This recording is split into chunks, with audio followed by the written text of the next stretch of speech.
Alors maintenant, on va travailler sur les mathématiques. Comme la semaine dernière, on va utiliser donc, le tableau blanc. Vous vous rappelez de la figure qu'on a fait la semaine dernière avec les ordinateurs. Ben là, ça va être pareil, mais avec le tableau blanc. Donc on va faire un travail en binôme. Donc vous ne bougez pas encore. Hein. Chaque table, vous allez vous mettre 2 par 2. Il y aura 7 binômes qui vont travailler sur le tableau blanc. Et il y en a 7 autres qui vont se mettre sur les ordinateurs. Donc ceux qui travaillent sur les ordinateurs, c'est simple.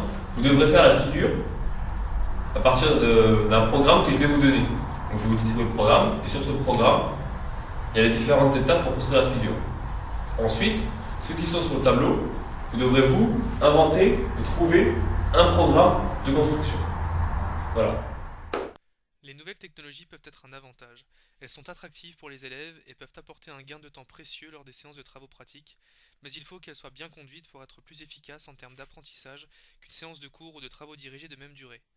Malgré le fait que les logiciels mathématiques soient très utiles, il est primordial de ne pas oublier l'importance de la présence de l'enseignant. L'enseignant, lorsque celui-ci utilise un logiciel, doit agir comme un guide. Il est également indispensable que les objectifs de formation aient été bien identifiés et que la séance ait été préparée en fonction des objectifs. Il est indispensable encore que, comme pour une séance en classe, les périodes de mise en commun, les traces écrites et les prolongements de la séance aient été prévus. À l'heure où les mathématiques sont considérées par beaucoup comme rébarbatives et coupées de la vie, cette attractivité n'est pas à négliger. En effet, les technologies fournissent des moyens novateurs, non seulement pour la diffusion des connaissances, mais aussi pour l'exploration de stratégies d'apprentissage qui favorisent la construction des compétences.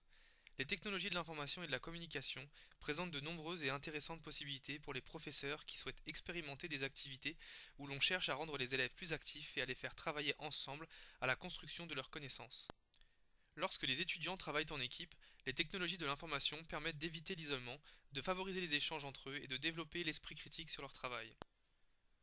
À l'opposé, il y a certains inconvénients à l'intégration des TIS dans les écoles. Les professeurs peuvent avoir de la difficulté à les intégrer car ils ne sont pas tous à l'aise à utiliser ces nouvelles technologies.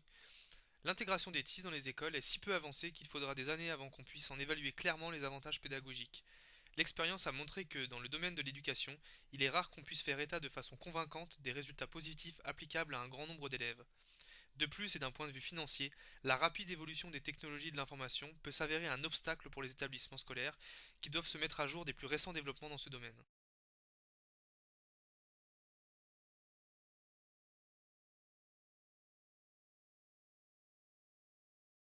Une fois le travail de groupe terminé, l'enseignant va confronter les difficultés rencontrées par les élèves pour comprendre leurs erreurs et leur faire comprendre ces mêmes erreurs. Tous les élèves ne comprennent pas au même rythme. Pour pallier ce problème, l'enseignant doit sans cesse répéter de façon claire. Ici, il va redonner le même type d'exercice, mais en individuel cette fois-ci, pour voir si tout le monde a compris. Alors les enfants, maintenant qu'on a fini l'exercice, on va passer à une autre figure. Sauf que cette fois-ci, il va falloir retrouver le programme donc, de construction avec seulement un seul point à modifier. Là, je vous ai remis une autre figure qui est différente de celle qu'on a vue juste avant. Et le but est de trouver le point qu'on a modifié dans le programme pour obtenir cette figure. Après le ramassage des derniers devoirs, la notion est acquise pour tous. Les outils informatiques ont réussi à attirer et motiver les élèves et ont également permis une meilleure visualisation dans le plan. À l'heure actuelle, ils peuvent être une solution à l'hétérogénéité dans une classe.